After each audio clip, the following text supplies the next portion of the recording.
Shams says, "The quest for love changes us.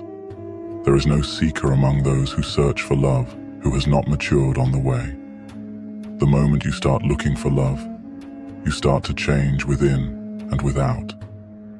East, west, south, or north makes little difference.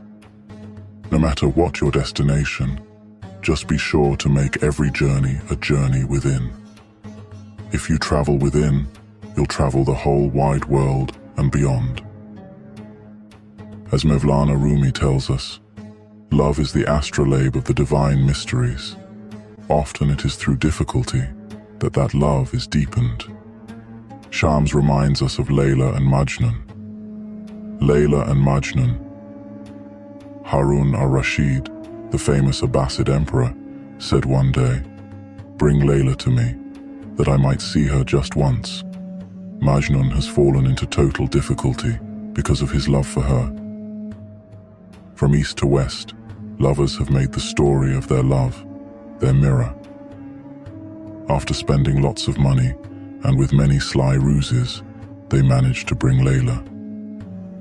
They placed her into a secluded room in the palace of the Caliph Harun al-Rashid.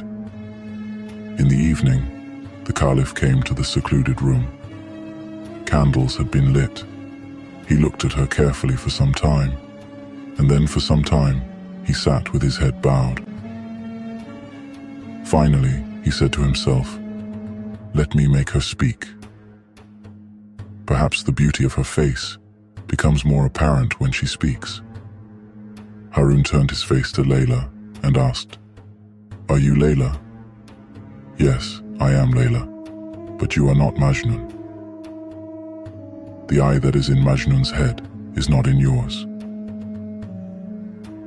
How can you see Layla with an eye with which you look at others? Unless you wash it clear with your tears, look at me with the eye of Majnun." One should look at the beloved with a loving eye, because he loves them. But the problem is that they don't look at God with the eye of love. They look at God with the eye of knowledge, or from the viewpoint of gnosis or philosophy. But to look with the eye of love is another work altogether. Be a person of heart. One should not be a person of bodily instincts, but a person of heart. Seek the heart, not instincts. Where is the place of the heart? The heart is hidden. He is a companion of God. But out of jealousy, they call him a man of heart. The moment the bright light of the truth reflects upon the heart becomes joyful. Then in a moment, that light disappears. But many times it happens like this, so that the heart might become a heart. It burns, and many times the heart gets broken until it melts, and only God remains. God indicated this to the prophet David. David asked God, "Where will I look for you?" God answered, "My heavens and my earth cannot encompass me. Only the heart of my faithful servant can encompass me." He also said, "I am with those whose hearts have been broken on my way." When you say a person of heart, say those whose hearts have been broken, because brokenness of heart is necessary. When you reach the truth, you will see the divine light of his exaltedness, from within the divine light of the truth itself, because no one knows them but I. Intellect and love are made of different materials. Intellect ties people in knots and risks nothing, but love dissolves all tangles and risks everything. Intellect is always cautious and advises, "Beware too much ecstasy," whereas love says, "Oh, never mind, take the plunge." Intellect does not easily break down, whereas love can effortlessly reduce itself to rubble. But treasures are hidden among ruins. A broken heart hides treasures. He reminds us of the passage in the Quran, becoming trustworthy. The angels and the spirit rise up to him in a day whose measure is 50,000 years. He says, "You don't understand the hidden illusions, Rams, of the Quran. If you die only with this outer meaning, then it will take 50,000 years until you smell the fragrance of paradise. If you keep imagining, where is the universe of the prophets? Where is the universe of the saints? You'll get dizzy, lose your balance and fall down. Just start walking." Each and every reader comprehends the Holy Quran on a different level of tandem with the depth of his understanding. There are 4 levels of insight. The first level is the outer meaning, and it is the one that the majority of the people are content with. Next is the batin, the inner level. Third, there is the inner of the inner, and the 4th level is so deep it cannot be put into words, and is therefore bound to remain indescribable. Remember, he who comes to me by an arm span. But between arm span and arm span, between one knee and another knee, there are differences. It is said of Muhammad, 2 strides and he arrived. But you don't have the stride of Muhammad. A pharaoh raised his head inside you. Moses came and drove him out. Again Pharaoh came. Moses left. These are indications of the shifting of colors. How long is this going to go on?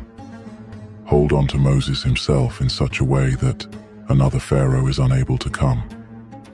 This shifting fickleness of colors is not the way. Shams takes to task sheikhs, jurists, and imams who say what they do not do. Of them he says, "Remember to ask." They study in the religious schools for the sake of fame and obtaining teaching positions. They say that one must do beautiful deeds. They declare this in these gatherings to gain status. Why do you seek knowledge? For the sake of a worldly morsel? This rope is for the sake of climbing out of this well, not for the sake of falling from this well into another. Bind yourself to these questions. Who am I, and what is my essence? Why have I come here, and where am I going? Where am I rooted? And what am I involved in right now, and towards what must I turn my face? He reminds us of the hadith. The best of human beings is the one who most benefits others. But how can one who doesn't know what good is do something good? How can those who don't know what a year is and who haven't understood what life is wish each other long lives? A single small silver coin given into the hand of a man of God is better than 1,000 silver coins that come into the hand of a man who is fond of his nafs. Shams reminds us of the Hadith Qudsi. La ilaha illallah, there is no God but Allah, is my fortress. Whoever takes refuge in my fortress becomes secure. Shams says, whoever goes into this fortress of oneness, he did not say, whoever only says the name of the fortress. To say the name is easy. You may say, I have entered the fortress, or I went to Damascus. But if it were just a matter of the tongue, in an instant you could ascend from earth to the heavens, or to the empyrean and the throne. The Prophet Muhammad, peace be upon him, said, the faithful one who says La ilaha illallah with purity and from the heart enters paradise.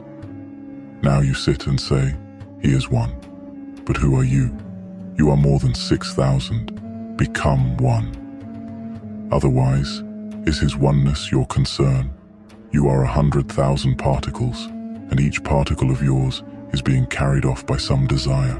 Within each particle of yours, you are carrying an illusion. The one who demonstrates purity of intention and sincerity of action goes to paradise. There is no need for a promise such as, if he or she has been able to do this, he or she enters paradise. If he or she has been able to do this, he or she is completely paradise itself. One of the ways in which Shams encourages us to be people of paradise is through being watchful of our speech. He says, sugar and vinegar. If you are in the midst of praising someone, what business do you have with speaking ill of someone?